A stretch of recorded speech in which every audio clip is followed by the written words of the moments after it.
Compte rendu de la 71e réunion du Conseil de ministres.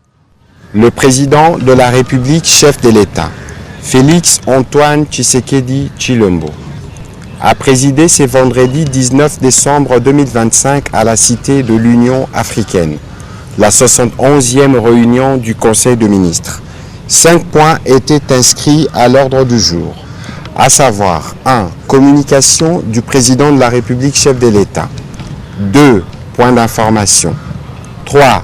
Approbation d'un relevé des décisions du Conseil de ministres. 4.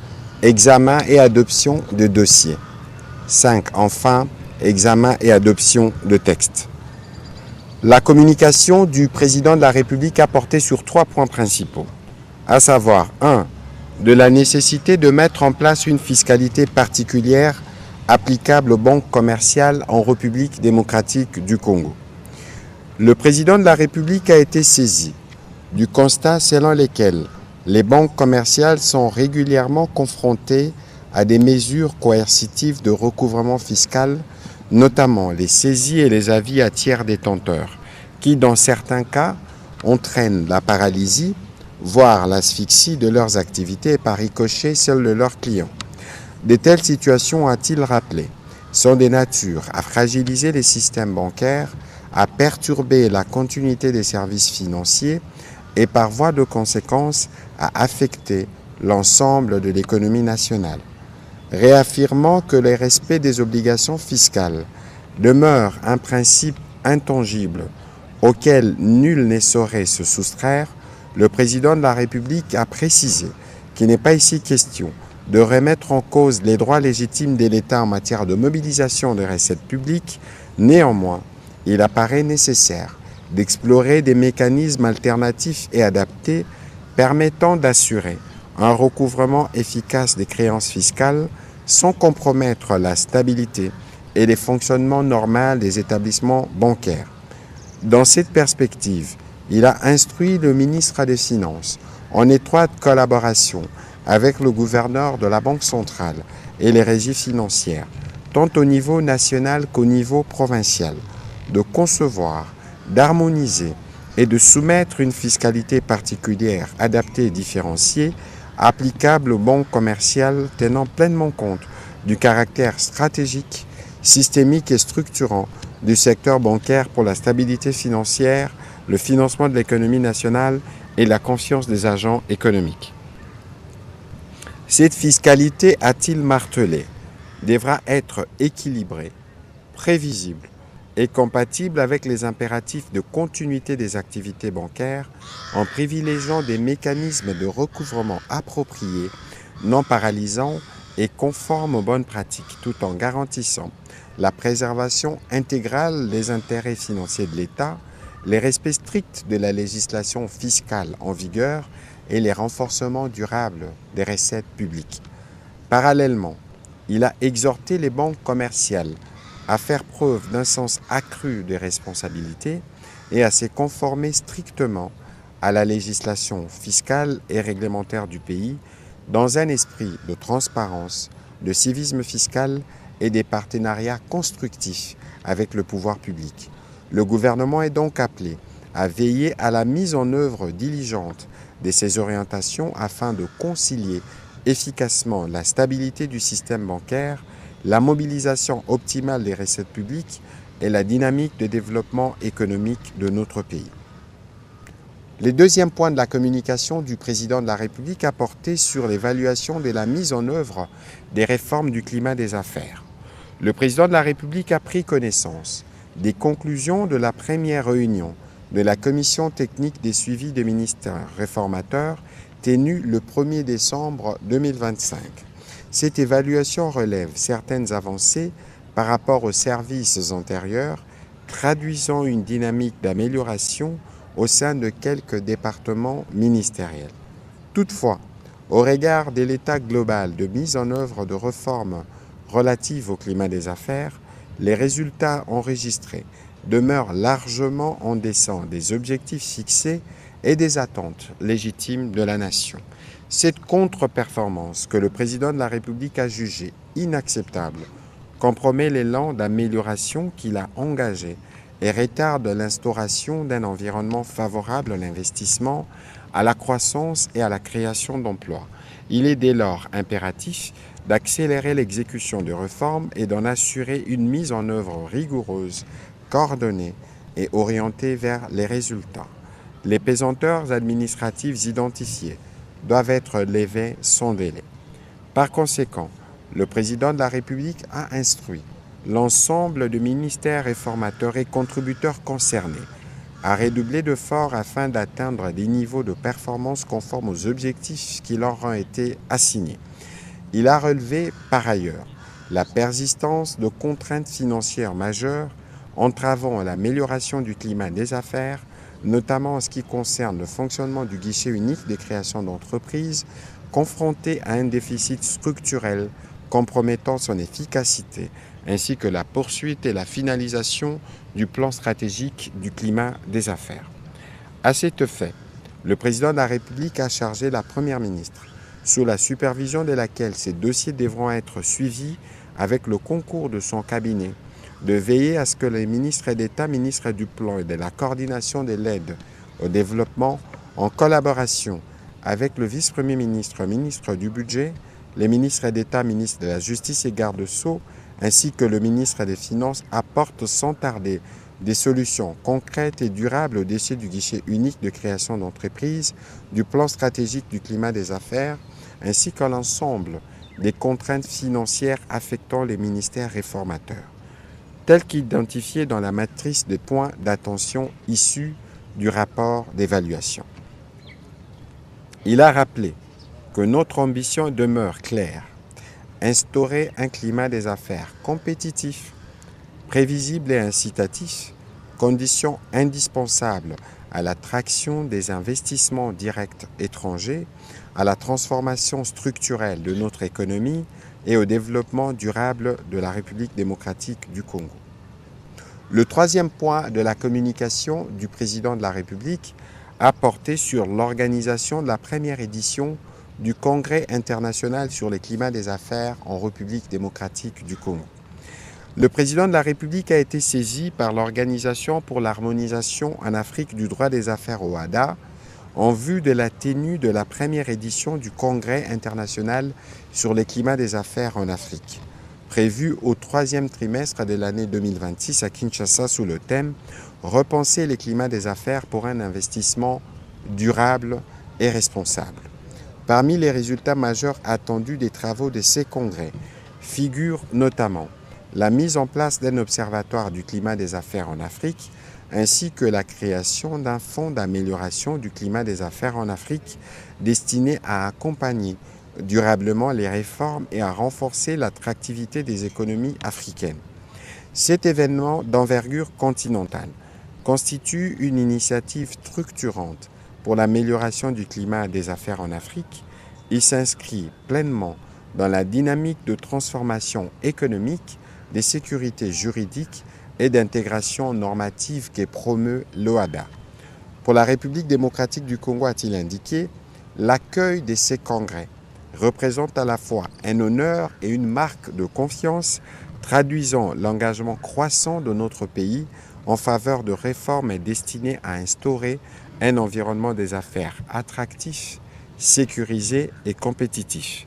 La tenue du SICAF à Kinshasa offre en outre une opportunité stratégique majeure de positionner notre pays comme une plateforme continentale de réflexion, de dialogue et de convergence en matière d'investissement durable et responsable tant à l'échelle régionale qu'internationale.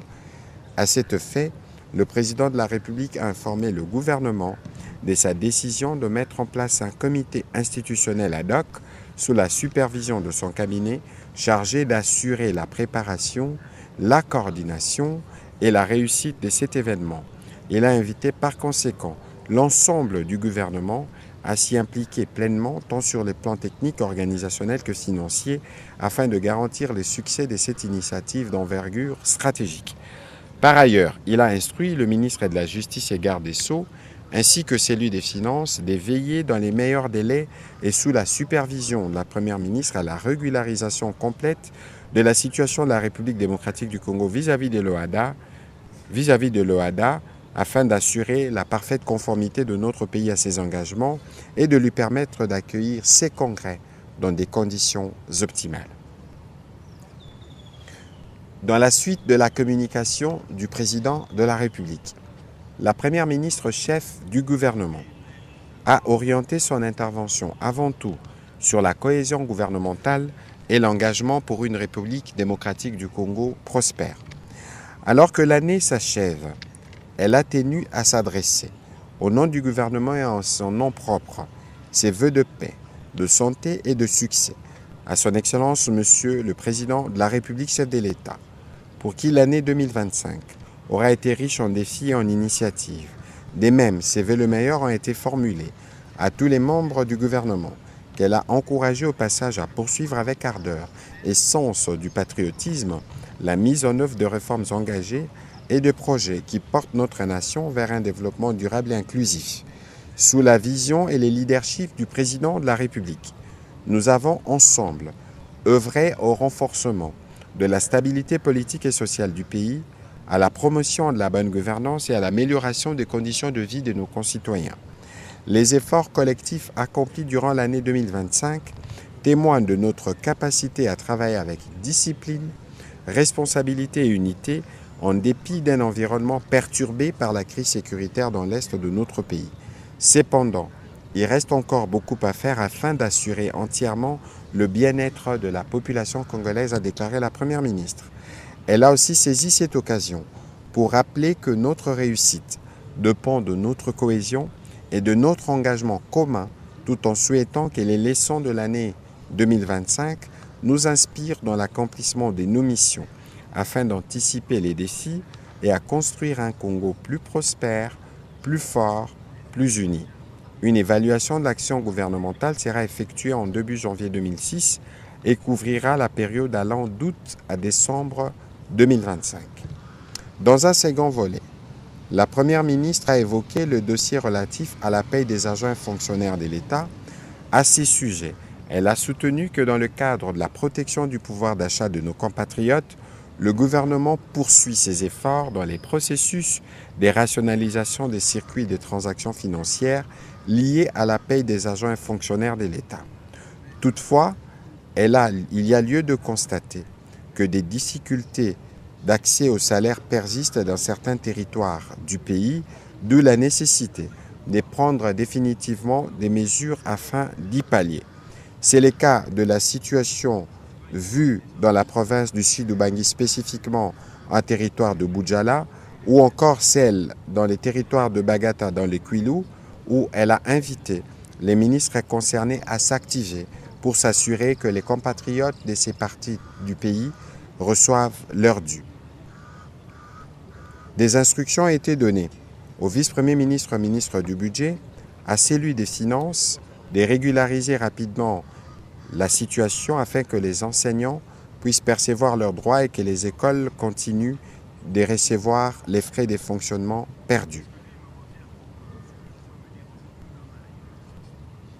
Au deuxième chapitre du Conseil de ministres de ce jour, relatif à l'État et l'administration du territoire, le vice-premier ministre, ministre de l'Intérieur, a présenté au Conseil le rapport sur l'État et l'administration du territoire.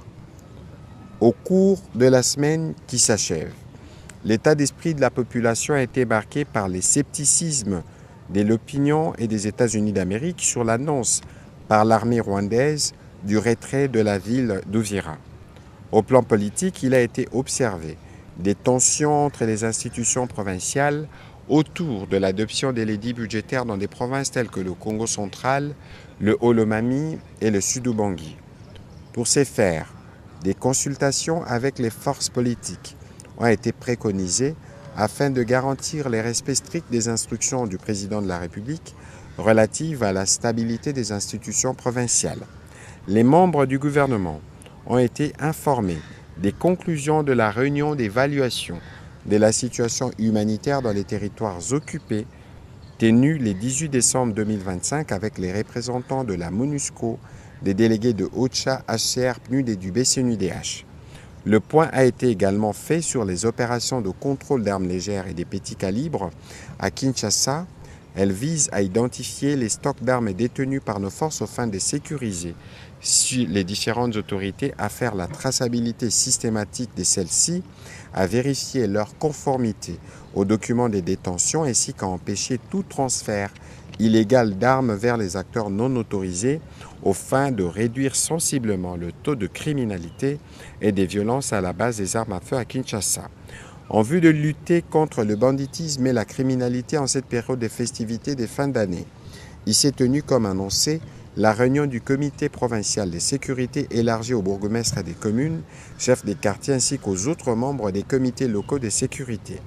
Ils ont été invités à tenir régulièrement les réunions aux fins de maintenir l'alerte au plus haut niveau et mettre hors d'état de nuire les différentes bandes criminelles qui insécurisent nos populations à Kinshasa et dans les différentes villes, agglomérations et centres urbains du pays. Le vice-premier ministre, ministre de l'Intérieur, a terminé son rapport par la situation aux frontières après avoir fait état de cas de sinistres et des catastrophes au cours de la semaine qui s'est achevée. Toujours sur ces chapitres sécuritaires, le vice-premier ministre, ministre de la Défense nationale, a présenté au Conseil la situation opérationnelle. Dans la partie est du pays, la situation sécuritaire s'est dégradée à Uvira, dans le sud Kivu, suite à la présence de l'armée rwandaise et ses supplétifs qui ont accru la violence, entraînant plusieurs pertes en vies humaines. La terreur au sein des populations civiles et les déplacements massifs de celles-ci contraintes de fuir les atrocités en tout genre. Et à ces propos, une cellule de crise s'est réunie chaque jour autour du président de la République, chef de l'État et commandant suprême de forces armées de la République démocratique du Congo pour faire le point et les suivis de la situation sur les terrains. Il a aussi fait le point des opérations qui se poursuivent en Ituri contre les milices CRP Zaïre, Codeco et FRPI, ainsi que dans les triangles Grand Bandundu, Kinshasa, Congo central contre les Mobondo.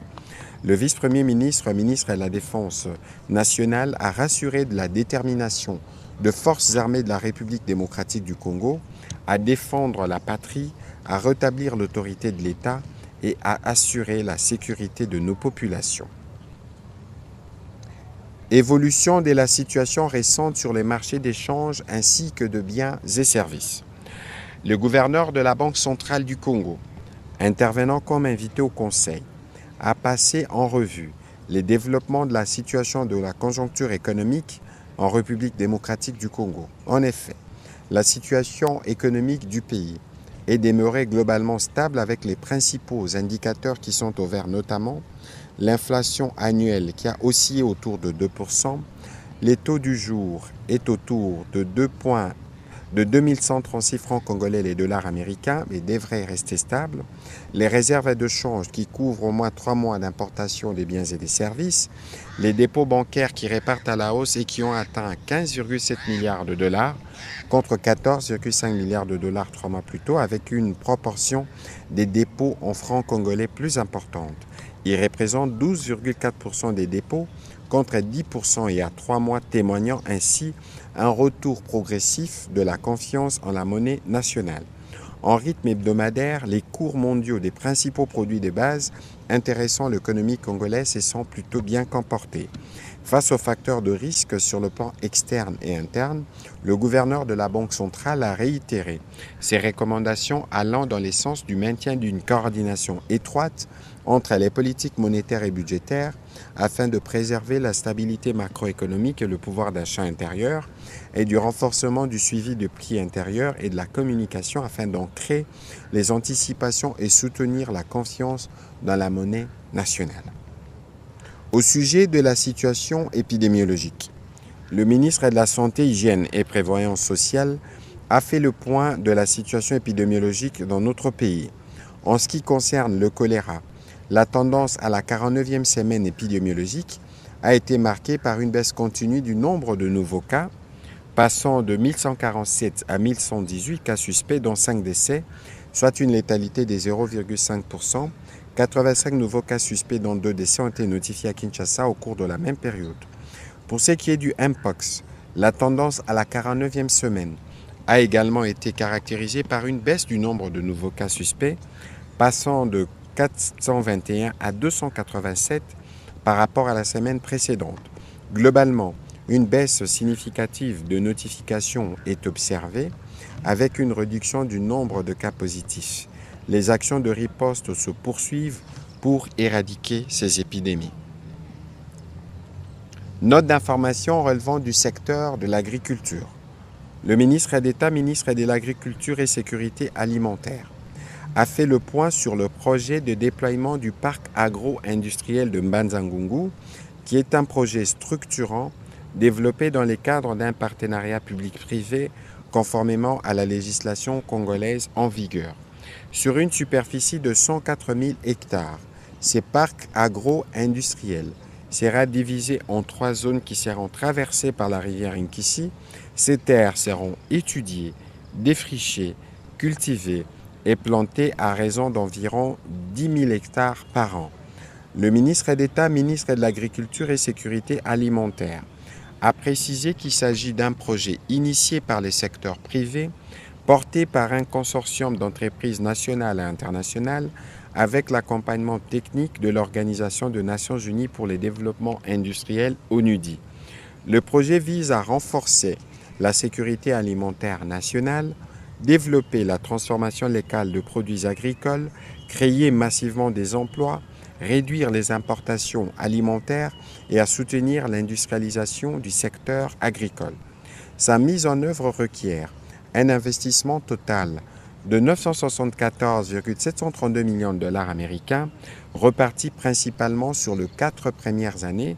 Sans engagement financier, ce projet permet à l'État de bénéficier, entre autres, d'infrastructures agro-industrielles modernes, des milliers d'emplois directs et indirects, d'un transfert de compétences et de technologies, d'une augmentation de la production locale, d'une réduction des importations alimentaires, d'une amélioration durable des revenus agricoles. Le parc agro-industriel de Mbanza-Ngungu constitue donc un modèle de partenariat équilibré dans lequel les secteurs privés investissent tous les fonds requis et portent le risque financier. L'État encadre, sécurise et supervise. Les partenaires techniques internationaux garantissent la crédibilité et la transparence. Le ministre d'État, ministre de l'Agriculture, a rassuré que ces projets s'inscrivent pleinement dans la vision du gouvernement visant à promouvoir des investissements structurants sans pression sur les finances publiques tout en maximisant l'impact économique et social. Note d'information relevant des affaires sociales. La ministre d'État, ministre des Affaires sociales, Action humanitaire et solidarité nationale, a présenté une note d'information à 2 volets pour lesquels elle a sollicité et obtenu l'accompagnement du gouvernement. La première note concerne la mise en place d'un centre de collecte de dons en faveur des personnes vulnérables et démunies à l'occasion de la célébration de la Journée internationale de la solidarité humaine le 20 décembre 2025. C'est une initiative stratégique qui permettra de contribuer à l'efficacité de l'action du gouvernement relative à la solidarité nationale et d'assurer une réponse étatique plus juste, plus rapide aux besoins de populations les plus démunies. Il s'agit d'un hub logistique pour les associations caritatives qui recevra, triera, valorisera et redistribuera des biens neufs ou d'occasion et de la nourriture aux personnes vulnérables et en difficulté, tout en intégrant souvent les aspects d'économie circulaire et des réinsertions professionnelles. Les entreprises pourront faire les déstockages de produits et les particuliers donner facilement avec l'assurance de contribuer à l'élan de solidarité nationale. Ces centres de collecte de dons en nature, fonctionnant sous la coordination de la Direction générale de la solidarité nationale et de la réinsertion sociale, va améliorer l'aide sociale en canalisant les dons en nature vers les démunis directement avec l'accompagnement et l'assistance des organisations pour la distribution directe aux bénéficiaires. Des antennes seront ouvertes à travers le territoire national avec un modèle opérationnel qui reposera sur l'établissement des sites logistiques centraux. La phase pilote sera lancée à Kinshasa avec comme site logistique central les sièges de la DGSNR dans la commune de Kasavubu. La deuxième note a porté sur la problématique de gestion de compatriotes réfugiés au Burundi et en Tanzanie.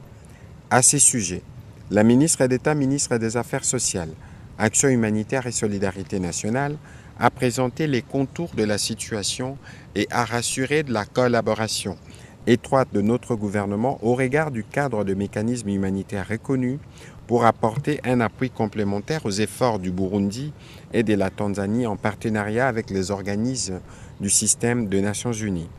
Elle a détaillé les actions engagées et celles recommandées, tant au niveau diplomatique, humanitaire qu'institutionnel, avant de faire le point sur les préparatifs de la mission humanitaire urgente telle qu'instruite par le président de la République au cours de la 70e réunion du Conseil de ministres pour apporter une assistance humanitaire à nos populations réfugiées dans les deux pays.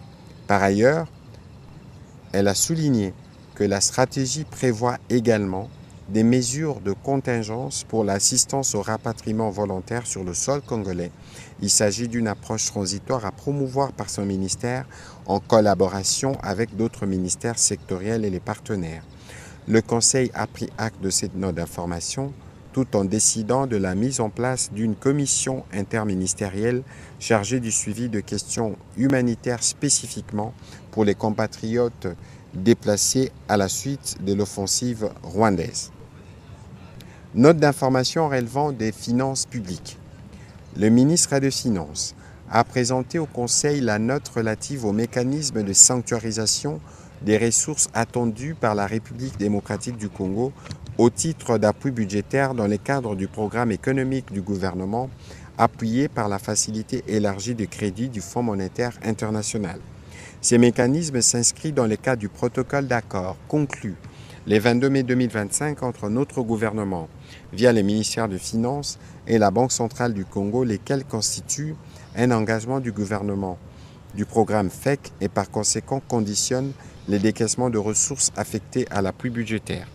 La prise d'acte de ces mécanismes, a insisté le ministre des Finances, permettra d'accélérer l'approbation par le Conseil du FMI du rapport de la deuxième revue du programme FEC dont la date de la réunion est fixée pour ce vendredi 19 décembre 2025. Au troisième chapitre du Conseil des ministres de ce jour, relatif à l'examen et à l'adoption d'un relevé des décisions, les membres du Conseil ont approuvé le relevé des décisions prises lors de la 70e réunion ordinaire du Conseil des ministres du vendredi 12 décembre 2025. Au quatrième chapitre du Conseil des ministres de ce jour, relatif à l'examen et à l'adoption d'un dossier relevant du secteur du développement rural. Le seul dossier traité dans ces chapitres a été présenté par le ministre d'État, ministre du Développement rural, et qui porte sur la politique nationale du développement rural. Ces documents de politique sectorielle est basé notamment sur les orientations stratégiques du PNSD. Il prévoit la diversification de l'économie, et ce, en transformant les mondes ruraux en moteur de la croissance économique. Sa mise en œuvre permettra de contribuer à l'amélioration de la gouvernance du secteur du développement rural, conformément aux textes légaux et réglementaires en vigueur, ainsi qu'aux normes internationales ratifiées par notre pays. Le ministre d'État, ministre du Développement rural, a précisé que la vision est de faire de son secteur les moteurs de croissance pour l'amélioration de la productivité, des infrastructures rurales, la structuration des sociétés coopératives multisectorielles, l'aménagement spatial, l'habitat et la création d'emplois ruraux décents en vue de rendre les milieux ruraux plus attractifs et lutter contre l'exode rural d'ici 2035 et transformer les milieux ruraux congolais en un espace plus productif en utilisant les principes de bonne gouvernance et de ressources d'ici 2050. Après débat et délibération, ce dossier a été adopté. Au dernier chapitre du Conseil des ministres de ce jour, relatif à l'examen et l'adoption des textes, un seul texte a été soumis à l'examen du Conseil. Il s'agit du projet de décret relevant du secteur de l'urbanisme et de l'habitat. Le ministre d'État, ministre de l'Urbanisme et de l'Habitat, a soumis à l'examen et à l'approbation du Conseil le projet de décret modifiant et complétant les décrets numéro 23/35 du 10 octobre 2023 portant création, organisation et fonctionnement du comité stratégique pour la supervision du projet d'extension de la ville de Kinshasa. En effet, Ces textes modificatifs comportent 3 articles et modifient 4 articles dans le but de dynamiser et de garantir un fonctionnement efficient aux organes de cette structure technique, à savoir le comité de pilotage et la coordination. Il répond ainsi à la nécessité de rationaliser, après une expérience de 2 années de fonctionnement, la composition du comité stratégique pour la supervision du projet d'extension de la ville de Kinshasa et de doter sa coordination de l'autonomie administrative et financière. Après débat et délibération, le Conseil a adopté ces projets de décret. Commencé à 14h55, la réunion du Conseil a pris fin à 16h38. Je vous remercie.